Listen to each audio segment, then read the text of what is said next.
Not since high Suspicious school. squirrel.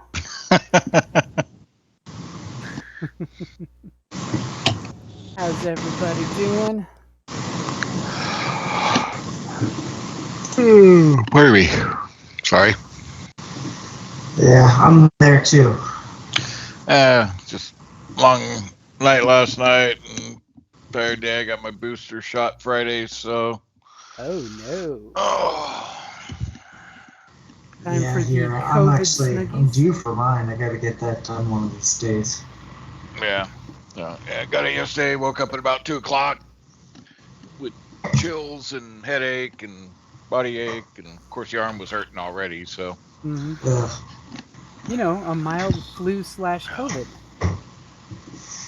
So just kind of vegged all day today. That's good. Yeah, sometimes that's the best thing for it. Planning a decent recovery post-COVID booster is always a good idea.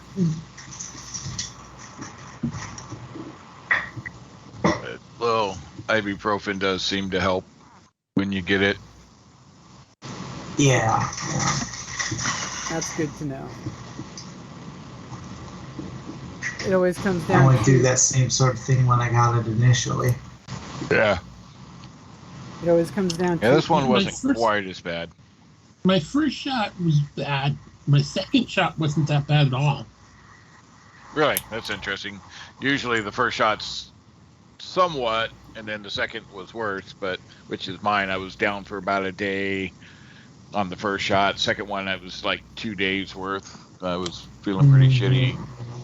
This one, I'm feeling okay. It's not as tender as the first two. So.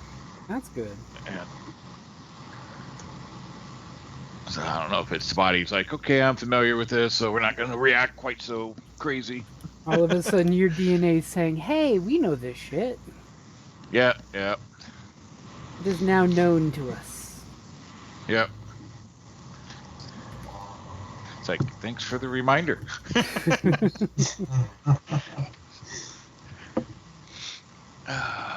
Now let's just But I hope still that didn't get flu my. season's chill. Yeah, I already got. Also got my a couple months ago. Got the flu shot and also got my first Shingrix shot. Yeah, Okay, we're definitely like getting that. old. Well, I was gonna say because I'm old like that, so yeah. Some of you aren't there yet, so. When I was going through like radiation and chemotherapy, I got a really bad case of shingles when I was 17. Oh Ouch. shit. Yeah, I hear it's quite painful. I want to avoid It that. was awful. They put me on Percocet. I was like in a haze for about 24 hours solid, and they're like, "That's too strong. They got to take you off of that." Yeah. Yep. No, as soon as they offered it, I'm like, yeah, give it to me. Yep.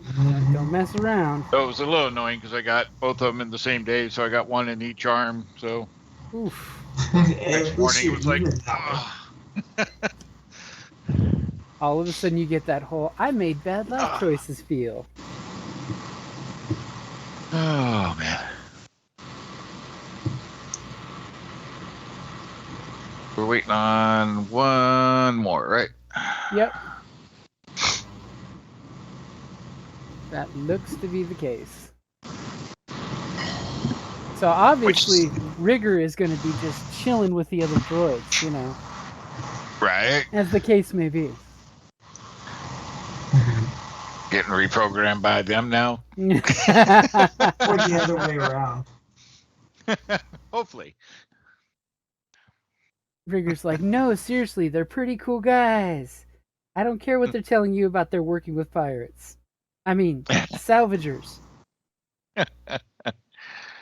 Yes, they're preserving the Jedi artifacts. That's it. Yeah.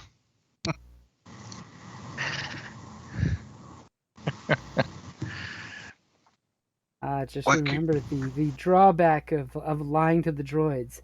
But you have a Jedi with you. Hey man, it was working until somebody blew my spot up.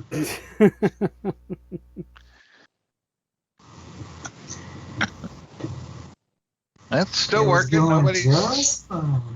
nothing's totally blown out of the water yet. So Yeah. you're fine.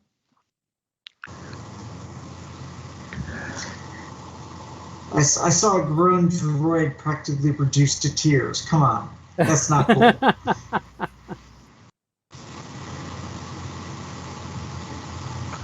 So anybody else get in the Wheel of Time yet? Yep. Now I'm like, I gotta do it. I'm officially caught up. Nice. No spoilers. Nope, definitely no spoilers. I've been waiting for this for decades. Right? I know, it's cute. The wife was asking me, was that in the book? Was that in the book? I'm like, well, they kind of mixed and matched, but you know. Well, it's from a different perspective. So the first book was predominantly Rand, Mm-hmm. but this one is taking a different perspective. And throughout the series, there was different points in the books and different books that focus more on somebody else's viewpoint. Mm-hmm. So I'm okay with it. It gives you that broader, storyline aspect instead of following one point of view. Yeah. Mm-hmm. Production value was good. Yeah. I thought. I would have loved if they could spend more time on certain stuff, but I understand how they got to get to the story because you may lose the audience if you don't. Yeah. There is that ADD generation that if you don't get to the heart, meat and potatoes, you can lose the audience quick. Yeah. I imagine that like people who've read the book, they're like, take all the time you want. But like people who haven't, I can imagine they'd be like, okay, now what? Get on with it. Mm-hmm. Yeah, I saw a couple complaints about the prologue. It's like, it was like 45 seconds or something like that, or where, it's like the what was it, the original Lord of the Rings, there was like a 5-minute like prologue. Like, I'm sure all that'll come out as the story comes along. Yeah. They'll weave it into good storytelling so that way it'll get to you, but not as you expected. Right. But it's the wheel of time. Yeah. It's endlessly turning. Yeah, it's basically the concept of same shit, different generation, different era. Yeah. The funniest thing though I did see in one of the comments was somebody's like speculating on who the dragon is, and I'm like, didn't read the book, did you? No, seriously. Like, what? No. The story has been told. Yeah, it's a whole new generation that are picking this up to watch it as a new fantasy thing, but have never read the books. So, but it was so funny. They're like, oh, blah blah blah blah, and I think it's this because I'm like, okay, you enjoy. Yep, and I do like that the story aspect. They're dragging that out of who is the dragon, unless you've read the series. Right, instead of jumping right to it. Yeah. Because that makes it better storytelling. Yes. You get the 20-year-old angst of who's the dragon. We don't even know who's the dragon. Yep. And it was cute how quickly Kelly caught on to the opening scene in the first episode of the aha! Look at the background when things are happening and seeing the valley shots. And she's like putting these things together. And I'm just like, yep, you are absolutely right. Yeah, I did have to go back I think that's something that any big fantasy story is going to do now that Game of Thrones did that so well. Because it really did help you figure out where you were and that there was a major location change and what was going on.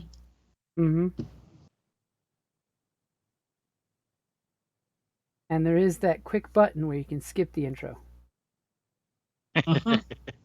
Yeah. Though I have noticed in like most series in general, if you skip the last episode, then you sometimes will miss the reminder of, hey, here are the important characters that you need to look for. Right. Yeah, I did have to go back and do a web search and kind of refresh myself on the Ajas. Because I knew the red were more like warlike, but I couldn't remember the lean and breakdown of the other Ajas. The other factions, yeah. Yeah, and who took orders, who don't, because some of them don't take orders. Some can have multiples. Mm-hmm. Some can just say, I do my own thing. Yep. It's like, well, the red are the like gentlers. The green actually are the warlike. They're the battle Aja, and they have multiple orders. Yeah. Blues get caught up in causes. Gray are diplomats. Whites are logic. Browns are pursuit of knowledge. Yellows are healers.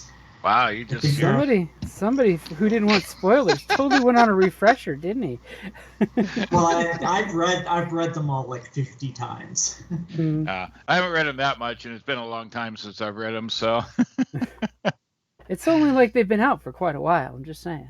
Yeah, I was reading them as they came out, so I was in that conundrum. Kind of like the Stephen King Dark Tower series, waiting for years between cliffhanger endings of books and shit. Yep. I got to admit, I got ruined on that by Dresden Files and one other series. Oh, really? Yeah, that multi-book series where I'm just totally like, okay, screw it, I'm gonna wait till they're all out. Oh, Harry Potter, that was the other one. Just like I'm gonna wait till the last one comes out and then binge them all. Yep, and then Dresden decides, I'll write a couple more.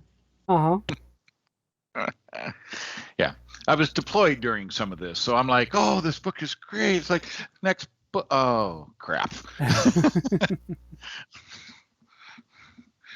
It's like, now what am I going to do with my time sitting on ship? Nothing to do on downtime. Like, so you're sitting on your hands. I mean, they did have bingo once a week, so there was that. So living for bingo. The things you have to do. Shipwide bingo. Hey, it was potentially extra money for when you pulled into port. So yeah, it gives you some spending cash.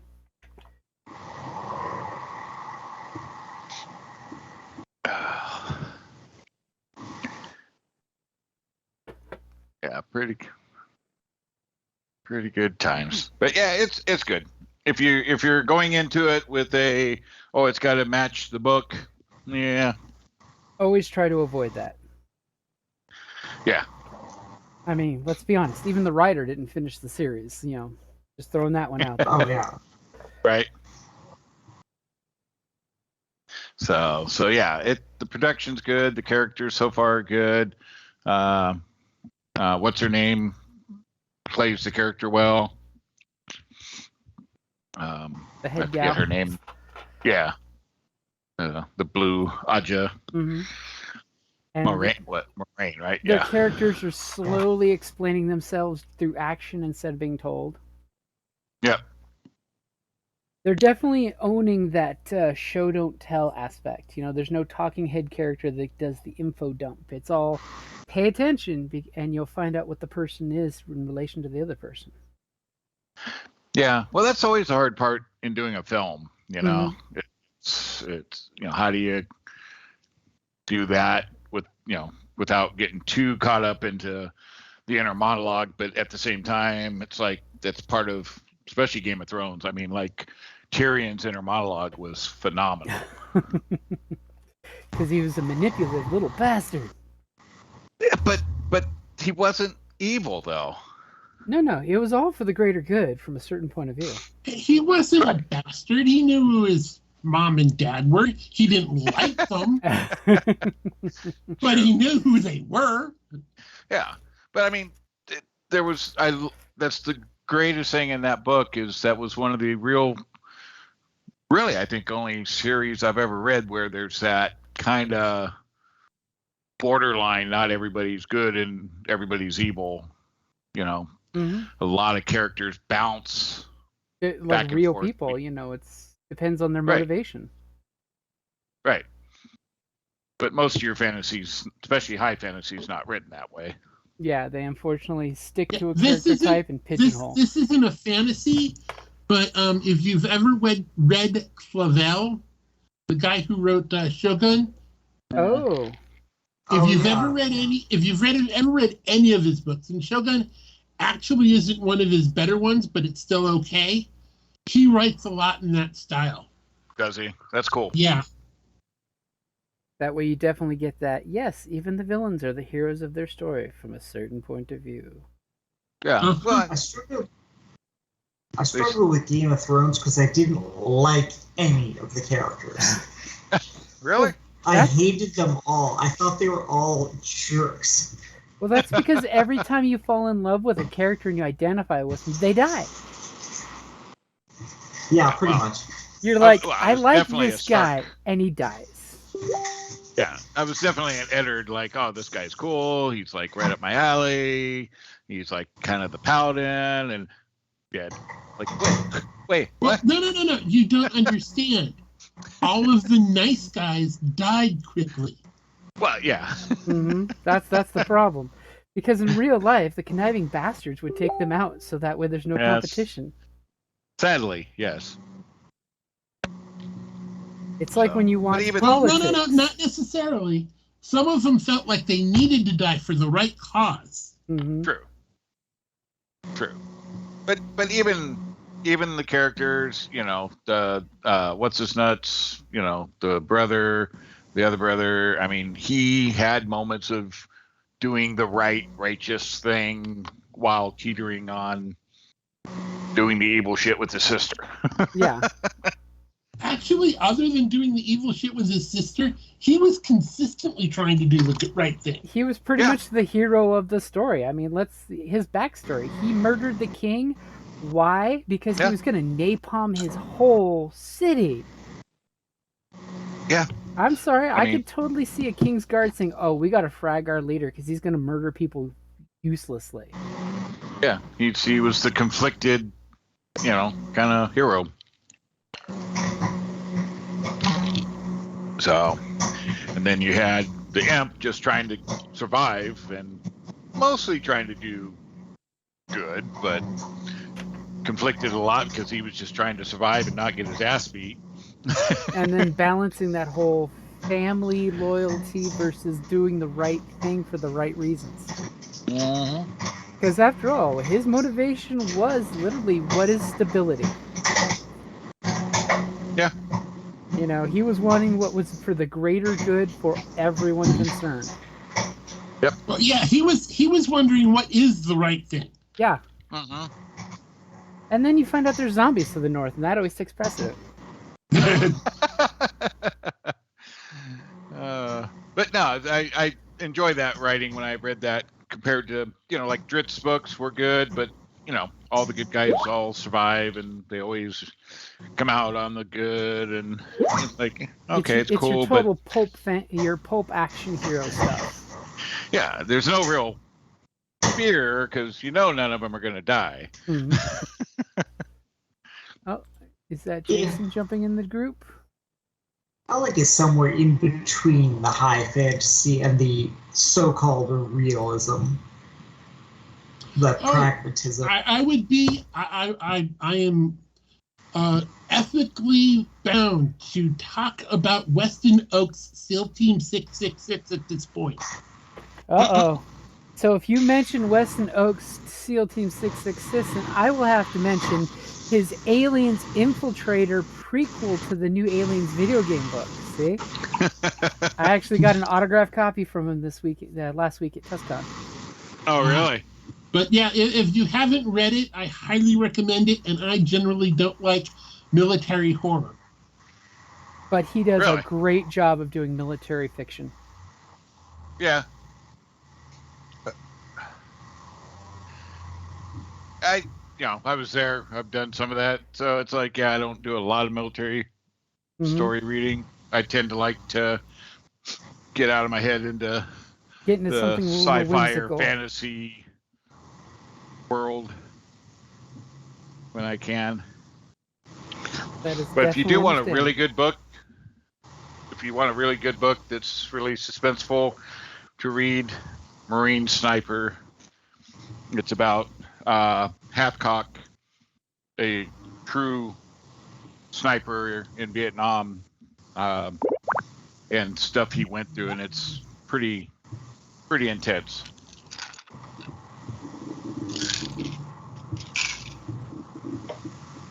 Who needs reality, man?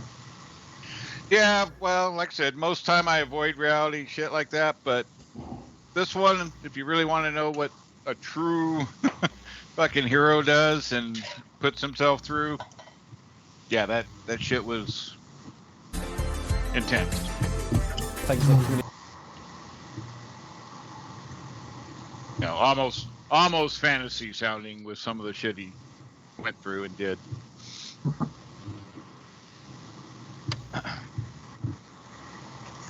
So, Jason, were you able to get in? I thought I saw you log in, but I haven't heard you yet.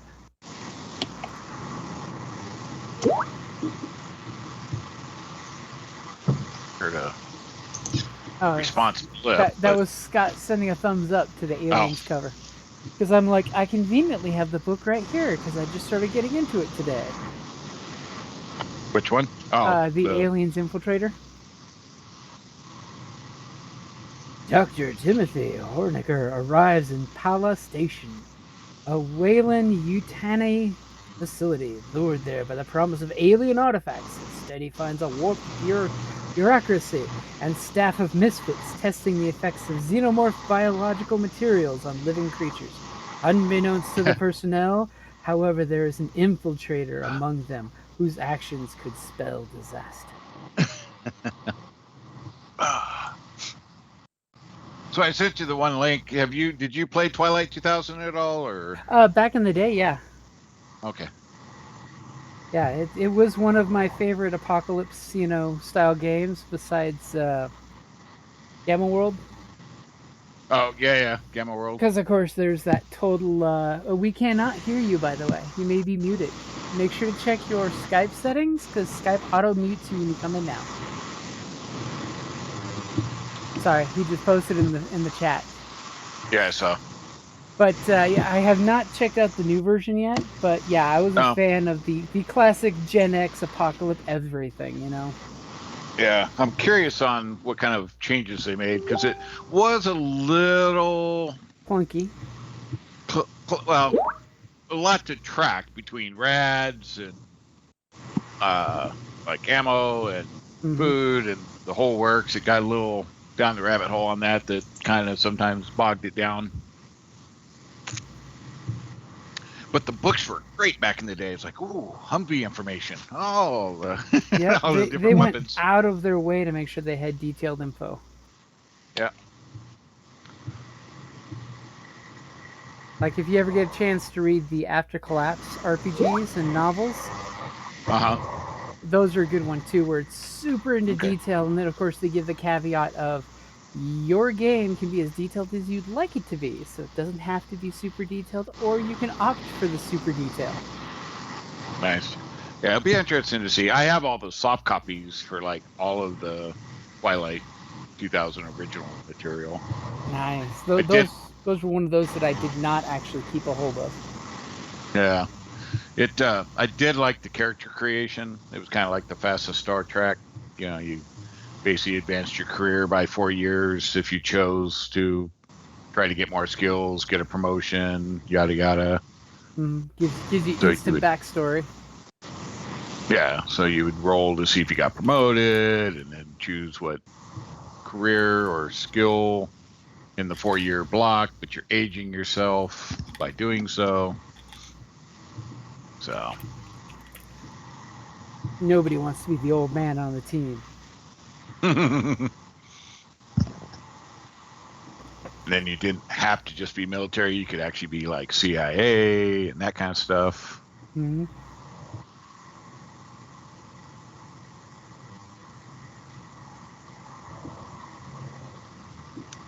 it was a cool system.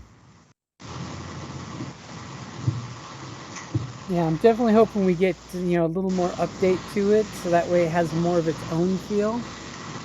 Yeah. I know it was funny last weekend we were actually talking GURPS. It's like, wow, I haven't talked GURPS in a long time with people. Who doesn't have 3 days to make a character?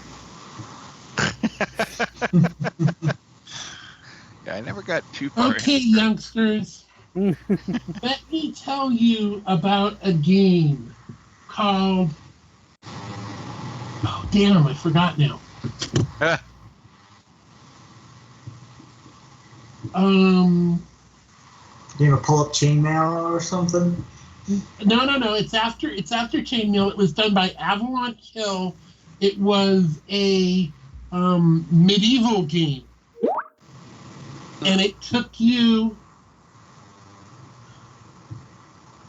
like a full game session just to roll up the character. Longer than that if you wanted to be a wizard.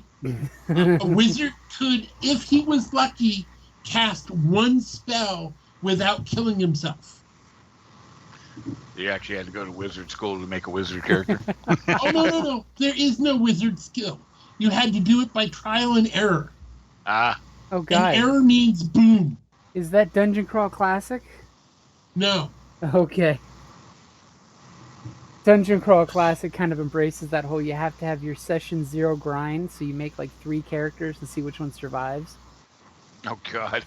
And if you've ever done a DCC, dungeon, crawl, intro, it's literally the character sheet has got 4 mini character sheets on it, and you roll randomly. Say, I'm a farmer with random item, a rope, and the idea is that the huge swath of players that you're all playing makes it through the first dungeon, and because of that, they jump up and down and then level up and actually get to pick a class. Huh. Interesting. Of course, in Dungeon Crawl Classic, it embraces that old, almost Conan-esque feel that magic leads to mutation.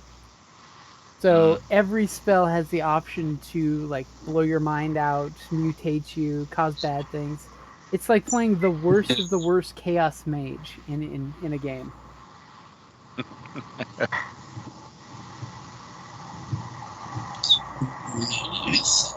Oh, I think we can hear Jason.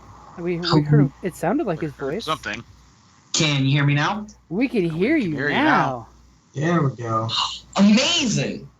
Loud and clear. I'm like, that almost sounded like him. Loud and clear. It was actually an issue with my Skype audio set. It was using a microphone that is not plugged into my computer. Yes, with all the Windows updates going through and Skype updates, it's if you reboot your computer, check everything. Oh, yeah. Oh, that was it. Chivalry and Sorcery. Oh, that is old school. I'm like, I used to have a PDF of that little booklet. Interesting. The arts of the wizard are a dangerous thing. Yes, and it was Fantasy Games Unlimited, not Avalon Hill. Intriguing.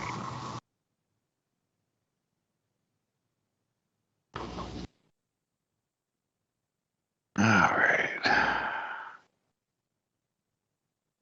So is everybody ready?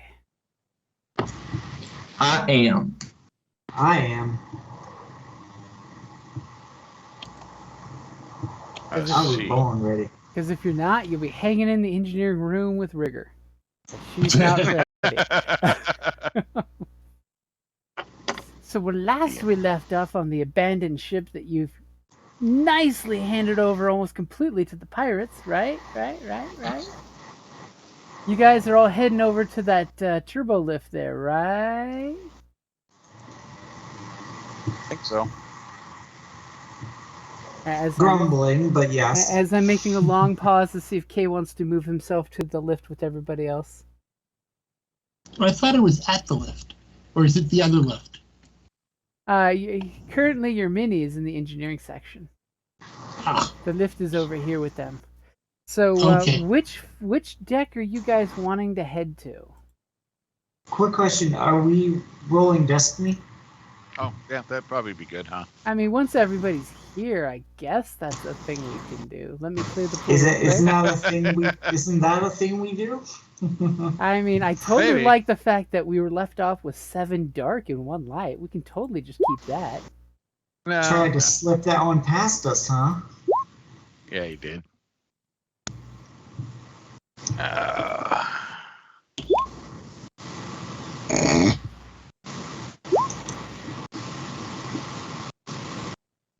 Gosh, and who thought that having 1 light would be more than what we're... Oh, yay!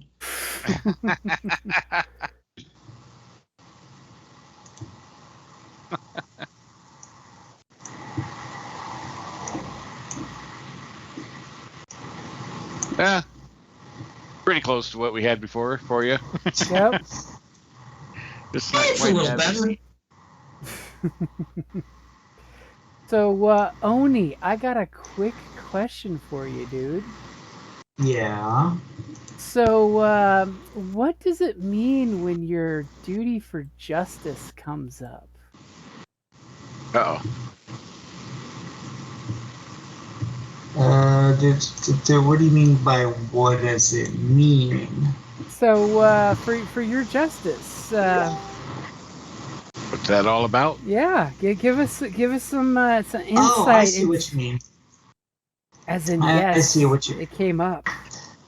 Okay. Well, so Oni's dad bailed on him when he was young, and so he grew up like poor, like on the streets, and he's seen a lot of unfair stuff, and so he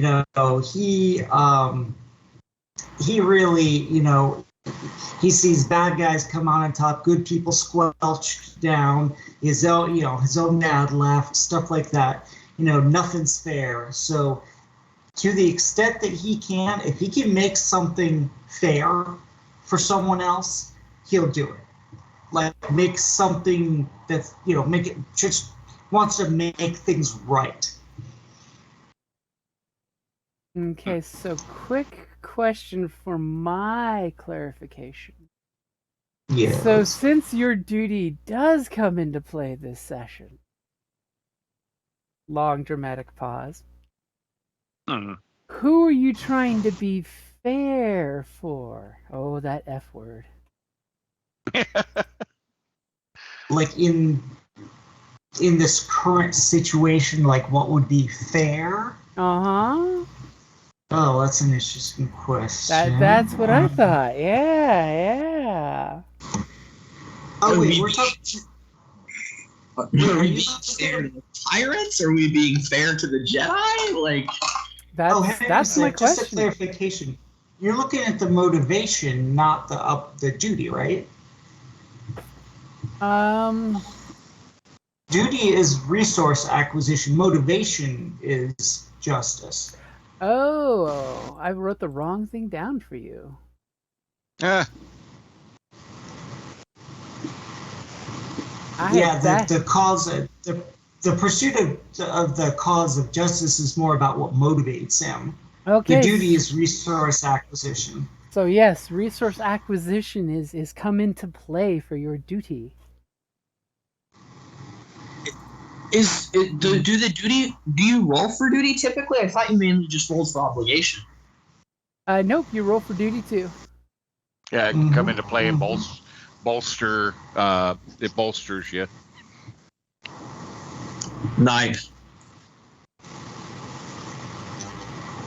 Actually. Basically, the character's wound threshold is increased by 2, and if we roll doubles, which we didn't, it would be the increase their wound threshold even more.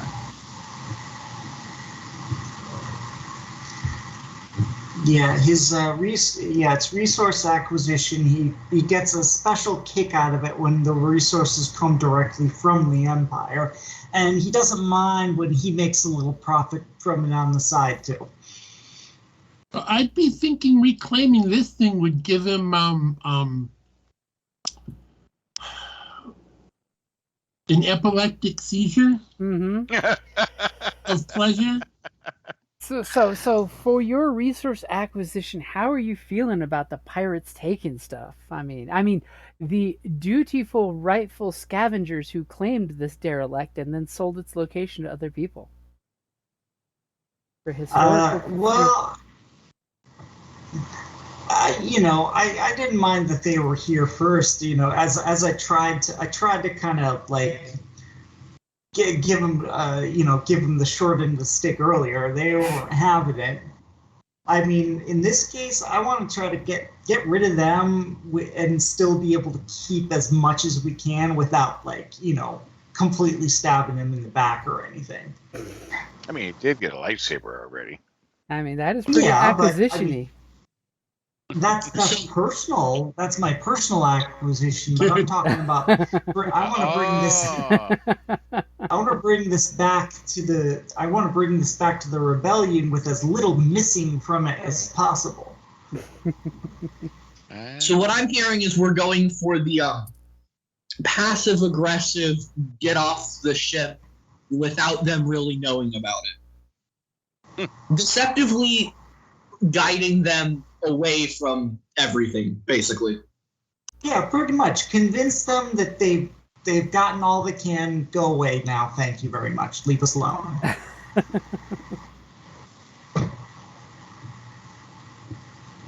Okay. Thank you for filling in that little missing niche there. As Oni's feeling very, extra robust with his wounds because he's just like, it's ours, all ours.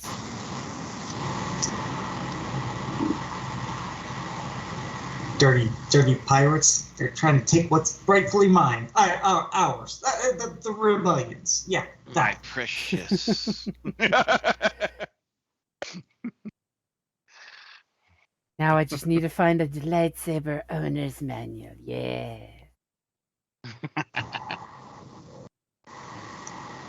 That's right. All right. Yeah, gotta reframe state of mind here. We're rebels here, not Imperial. Not Imperial Yes. and or it's not Sunday and or scum salvagers in space. So of course, where are you guys gonna head? I mean, there was that negotiation where you kind of divvied the ship up into even and odds. You guys have deck 4. Yeah.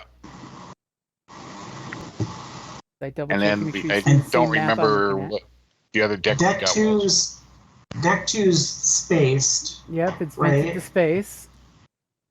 Deck 3 is what they kind of had already, right? Yep, that's kind of where their And ship. then- They've got half of deck 3. Okay, and then we were on our way to deck 1. Is that correct? Is that the button you guys pushed? I just had hold music on the Yeah. elevator. Deck 1. Okay. And since it's no longer Halloween and you've got the convenient list of, here is the ship's map. I totally don't have to worry about blacking out the map for you. See how nice that is? It's so much less terrifying when you can see the whole floor plan. As You say rigorous. we can see the whole floor plan, but that's only if we zoom all the way out. Yeah, no doubt. I was like going, but it's all black. Oh, there we go. I have to take that section to not look at the black section of the ship.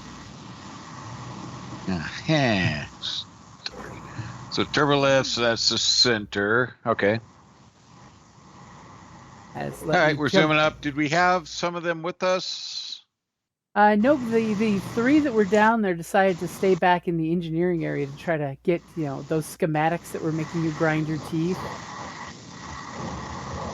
And So the our droids are protecting the ship right now. Okay. Yep.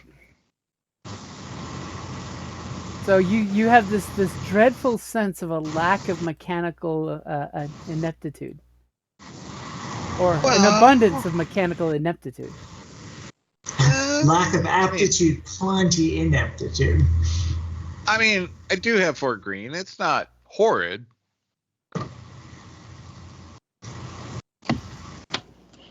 We can fake it until we make it.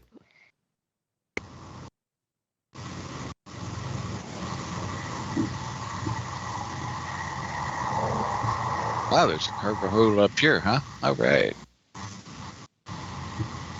Ah, yes, but as you see, the problem with this cargo hold is you can't connect to it. You have to take the access shaft from below, deck 2. Ay, ay, ay. I mean, somebody could totally go take a spacewalk if they wanted. Yeah, no. As you know, you guys totally get to the location, and you feel it when you the turbo lift past deck 2. You can visually see the slowness.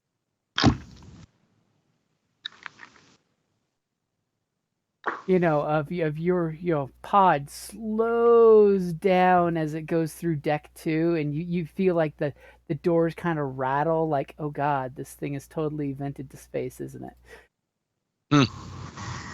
We don't want to open this hatch. Pray we don't want to open it more. No.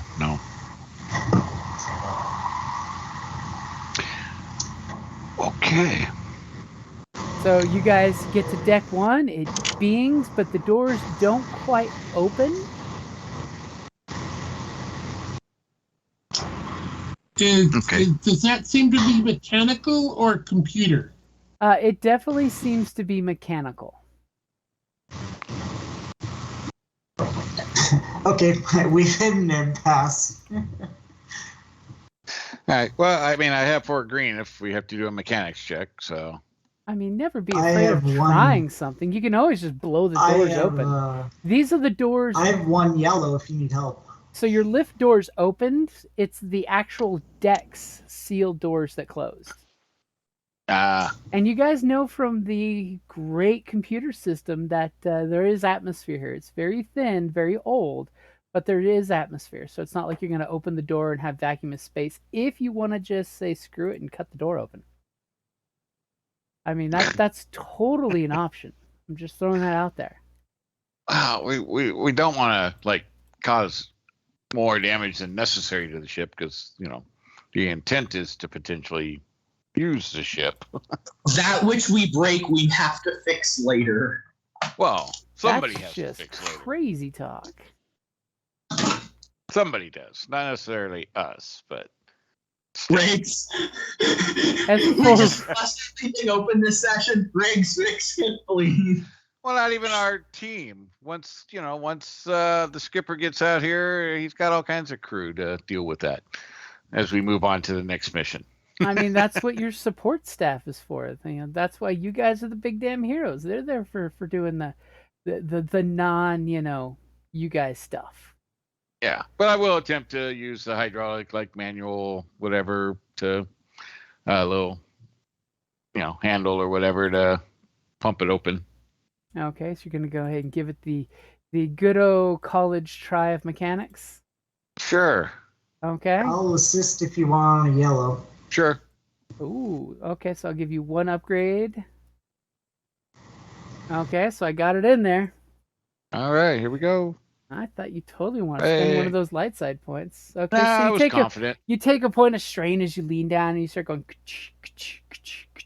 and the door slowly, as soon as it starts to open, you feel this pop of atmosphere as it sucks some of the oxygen out of your elevator, but not in a dangerous way, because thankfully you guys did get the oxygen system started. It's just going to take time to fill things up.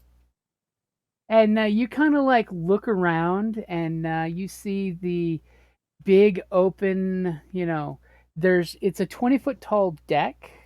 As you can see, the big O turbo laser compartments that you would take this little walkway to. You see it's basically these big turrets that you would sit and operate. Usually there'd be somebody that could assist you operating it. It's got the power generator for them, which could be, some of can be set to explode. Nice. And as these two are popping to open the doors, somebody give me a perception check? Oh, I don't suppose I can do that at the same time, can I? No. You were busy helping him and grunting and doing the panel. Oh, I should have saved it. I've got 1 yellow and 2 green. That is better than mine. Go for it. So we get hit by a face hugger. As clearly, you don't see anything quite yet, but clearly this direction you're hearing a noise. It's a definitive metal on metal scrapey sound. And I should probably draw that these doors are closed. Because, of course, when the atmosphere is compromised, safety protocols kicked in. Yep. That's a big double door. And one nice, interesting fact is you do, when you kind of peek out the elevator, you do see that there is a lift, which is totally cool. You don't know exactly where it goes, but it's totally cool. Probably goes to the second level. Just where we don't want to go. Nice. And of course, 10 feet down below the walkway, there's like lots of equipment down here, a lower level, some crazy stuff, Ominous, scary Star Wars stuff. Okay. And of course, let me jump Do back. most decks have 20-foot high ceilings?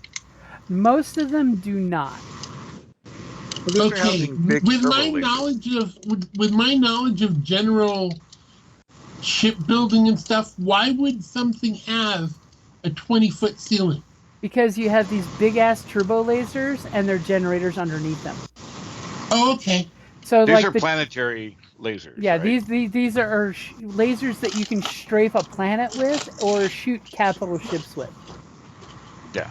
Who knew that ancient Jedis had big guns like these? I mean, it's only 4 big turbo lasers, but these are like millions of credits worth of military hardware.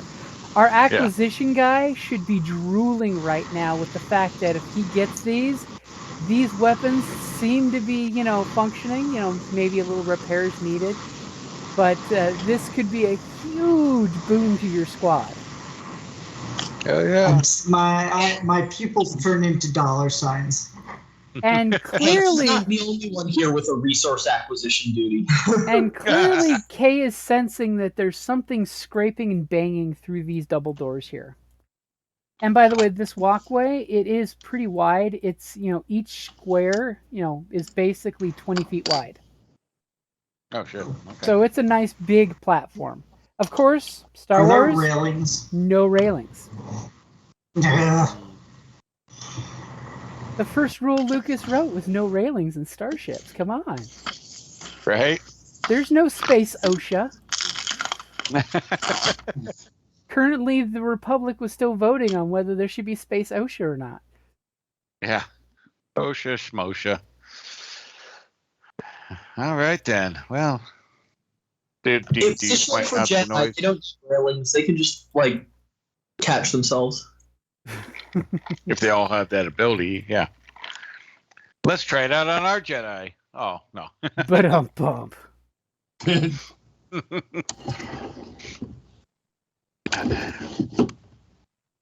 All right.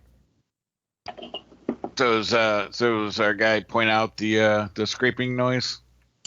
Yeah. All right. Hey, what's that sound like? What As all of a sudden you all do the whole what sound? And then there's this vicious, horrible, gut-wrenching claw on, metal claw on metal sound that sounds absolutely horrendous as you're totally like, which one of those, you're totally assuming it must be one of those scavengers chainsawing on the deck above. Or the deck below. So I take a moment to listen. Is it rhythmic or kind of random, or just it's very random. Okay. It is definitely random.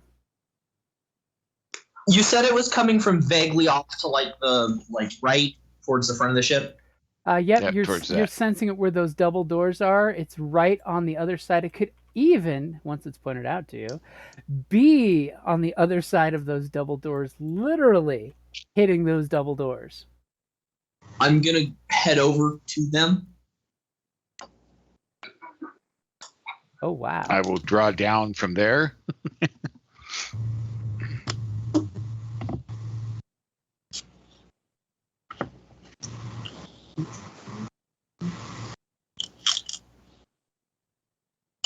What are you hiding behind me for? Just want to make sure you've got a clear view. First rule: don't hide behind the medic. What? Always hide behind the medic. Ugh, Tofurky? Yeah, gross. Sorry. Sorry, a commercial came on with Tofurky. I'm like, no. That's just wrong. Better than turkey bugs. Can somebody try and get this stupid door open? Shit. We really want that door open? You want to invite the And squeaky as noises in for tea? soon as you guys walk If up I to kill that one of them, door, I'll shoot them. you've got the lighting going, and immediately as you guys walk up, you all of a sudden hear this gut-wrenching... It sounds like somebody taking a chainsaw to sheet metal sound, and it's clearly resonating from this wall, as you have zero doubt that whatever's on the other side is knocking on the door. That's Okay, totally I horrifying. get Quinn to open the door, and I just get my minigun out and point it. Really? I'll whisper to Quinn, like, the door's stuck. You can't open the door.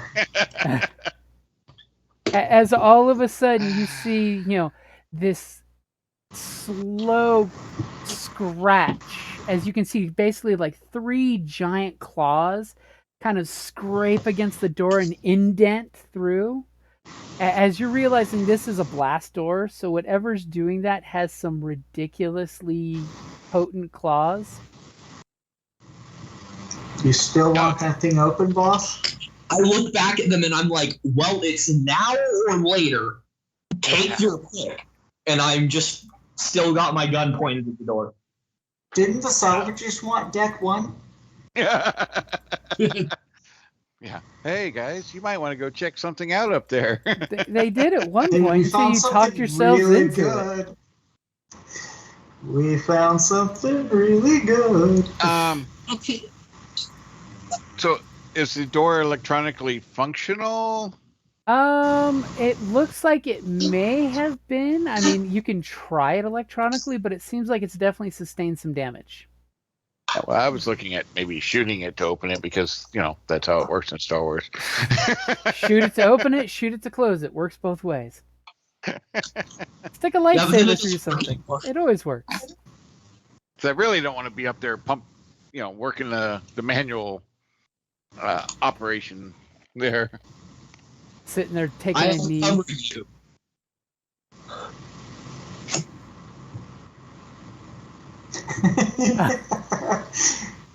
Boss is like, open the door. We're all like, Okay, can I tell how to open? I mean, is there like a lever or control or? Yeah, it's basically big blast doors. It looks like it's sealed automatically. Once upon a time, there's like grim and dust, space dust there. So it's totally, it looks like you can just walk up to the control panel and go bip bip. I mean, you do have operation controls, so you could totally just type in your control and see if it'll open the door. The door is damaged though. Okay, I have a one-handed heavy blaster pistol, so the rest of you with like big rifles, get ready. I'm already ready. What are you talking about? I'm already trained on that door. So I'm hiding kind of like sideways to the door. So hopefully when the door opens, the creature doesn't see me immediately and go, bloop, bloop. I'll, before he gets over there, I'll make sure I draw my blaster as well. And I'm going to shift over to here, actually. Oh, see you later. as he's opening the door, I'm gonna get ready, and when it looks like he's starting to be able to get the door open, I'm gonna start spinning up my gun.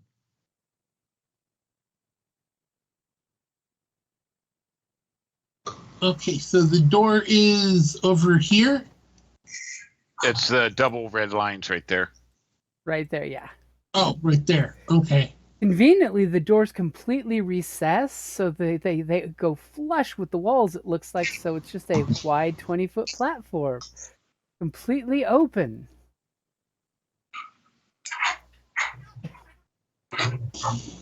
Yeah, that's it. Completely open. Completely open. Don't worry, it's not Halloween anymore. You don't have to be scared. Yeah. Oh, yeah. Okay. Hey, you know the nice thing about completely open? It means I'm less likely to blow something important up if I huck a grenade at it. He's got a point. I mean, it's not like there's any mechanics in the group to say, hey, turbo laser generators, you probably don't want to throw grenades into it. Yeah, because we don't want to miss and have it come down to the bounce down into the turbo laser storage batteries there. Probably not a good thing. That'll only happen if I miss. Exactly. I don't see your concern. I don't know why. Why are you so worried about this? So what are we looking at range wise here? Kind of like. So I did paste the range up in the corner. Oh, so did you? Short range is going to be 2 squares, and then medium is 5 squares. There it is. Oh, short. And It's figure out, 2. whoops, shit, too far out. Oh, then I need to move it closer. Top left corner. So okay. The 1, 2. Okay, I'm good where I'm at then. Okay, yeah. Ba, ba, ba. Ready when you are, boss. Okay, I'm In gonna start. 3, 2, 1. guns. Bloop, bloop. Run and scream like a girl. Quick. So you go up there and you basically put in your command code and you hit the open button. Okay, so Yep. everybody go ahead and roll me your initiative. And which this one is would you like? totally gonna be vigilance, because you don't know what's on the other side of the door. Well, we know it's something big claws. Okay, if you want to go with that direction, then I will accept cool. I from mean, you. yeah, we No. might not know exactly what it was, but we were expecting something. I'm Yes. good with vigilance or cool because they're True the same that. for me. So.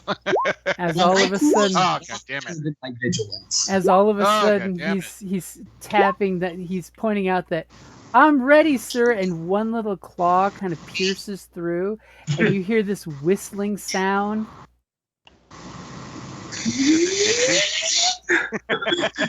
We hear a whistling sound. Oh no, guys, that's just my gun. And that's the problem, is you hear his gun spinning up. You're Yours barely isn't quite whistling. Yours is a whirling. you're or whirring barely hearing noise. the little of air sucking through the hole.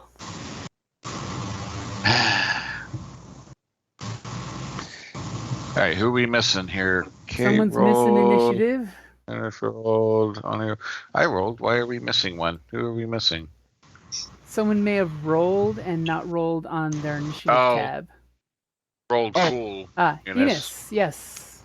Looks like you rolled cool, but not initiative cool, which is why you had purple dice. Where is my initiative? Cool. That's under combat. Yep.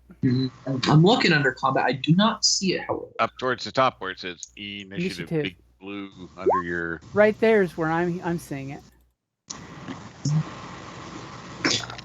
Has it been that long? I remember it being under combat, but I don't see it. It's 'cause at I'm the just very seeing top my- of your sheet. Top of the sheet. So be on the skill tab. Underneath the tabs. Yeah, I got character info, skills, combat. Yeah, Combat. combat tab. Character. And Okay. immediately under that is initiative. So click skills. Let's see, what do you got going on here? Because I went to combat, and as soon as I got to combat, all I see underneath that is weapons. Where's your Huh. initiative? Oh, Wait, do you have a little triangle? See Under that? character info. Click and then. Oh yeah, now I see it. See that little arrow? At some point, Yeah. you may have accidentally clicked that little arrow, and it shrinks your I see. initiative. I see. I just jumped into his character Sorry sheet. about that. Here you go. Oh shit! All Wow. right. So as soon as the doors go shook, there's a bit of a grindy Where's the thing? sound, and immediately it's you just hear this hint of scrape, like its claws were still in the metal, and immediately you're looking at this big ass, bizarre looking bear of a droid, and you immediately crap. feel that the air kind of like sucks out of, past you guys. There's actually a wind of air flowing forward. As you kind of see that inside the turbolift pod here, there seems to be like wreckage on the ground. Like maybe this thing burrowed its way into the turbolift pod and was just chilling until, say, someone turned the lights on. Are you like serious, dude? Like really? Oh, yeah, that's the picture. Yeah. Mandalorian what I was afraid of. basilisk droid. But it's all jacked up. It's got blaster wounds all over it. A couple of its gun turrets. You see those cool barrels on its shoulders? They're like blasted away. Try You to make see, us like- feel better. Sure. You see like a Beskar gloved hand gripped to it, and the arm is gone at the elbow. Must have been some Mandalorian That's riding it reassuring. in, and then the Mando got shot. Yeah. Sure. Jim, as a Mandalorian, would I know what this is? You know what? Yes, as a Mandalorian, this is your culture. I will say flat out, you immediately recognize this as a Basilisk war droid. These things are the war mounts of the Mandalorians of old, back when the Jedi and the Mandalorians fought each other during the Mandalorian Wars, when the Mandalorians were just doing the Mandalorian thing of trying to protect everyone by taking over and being in charge, because they're the strongest. So it's right, Dude. from a Mandalorian point of view. From an old Mandalorian point of view. Okay, so this is even more scary now when you put it into perspective. Oh yeah, where it shows the guy It's not sitting like there. it's a tiny pony. No, it's definitely a massive, like it's Silhouette 3, which is good for you guys shooting at it. Yeah.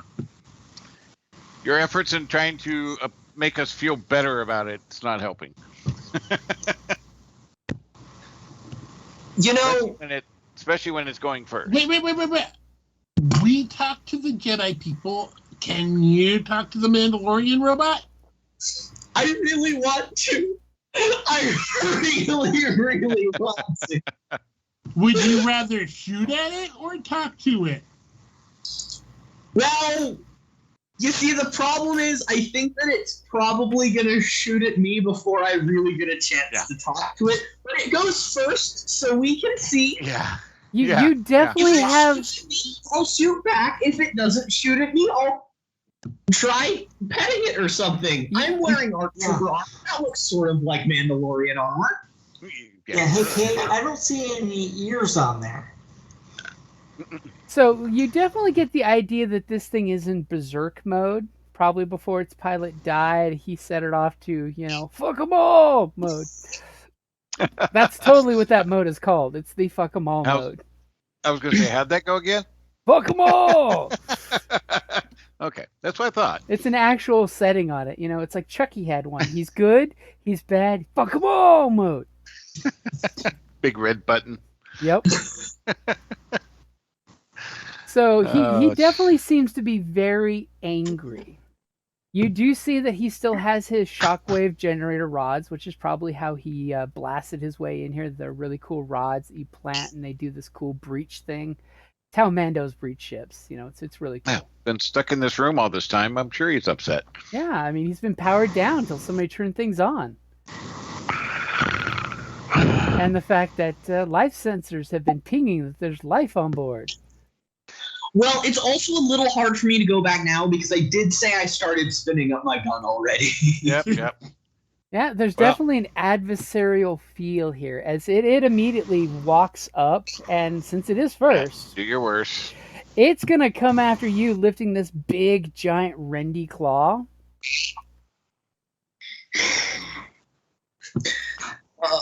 Wait. And now he panics and looks at his character sheet. I have a feeling I'm going to be doing other duties than shooting. Medic!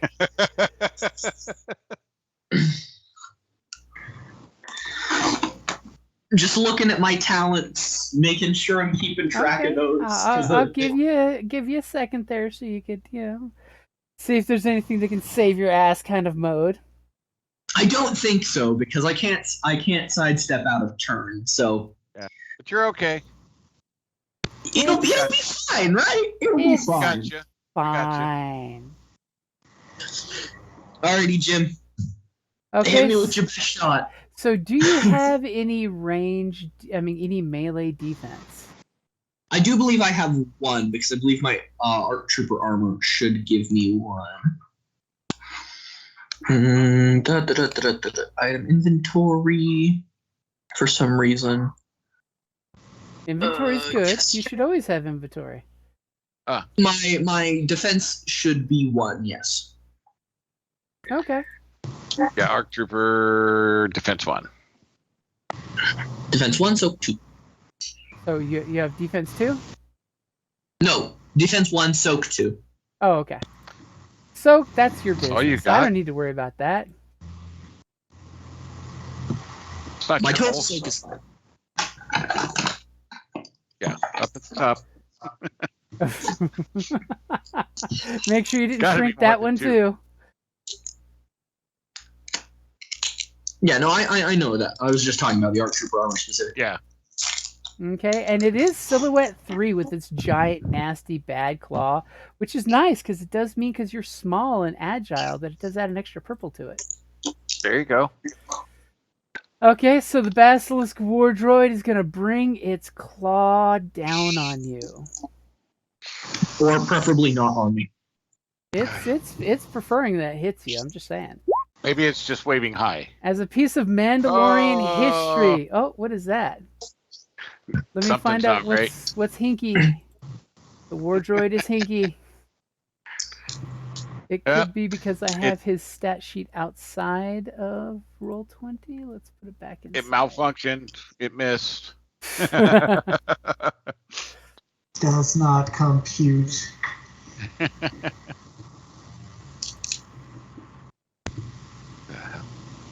Let me refresh my Roll20 because apparently it's not pulling up the character sheet. Fine, you play that.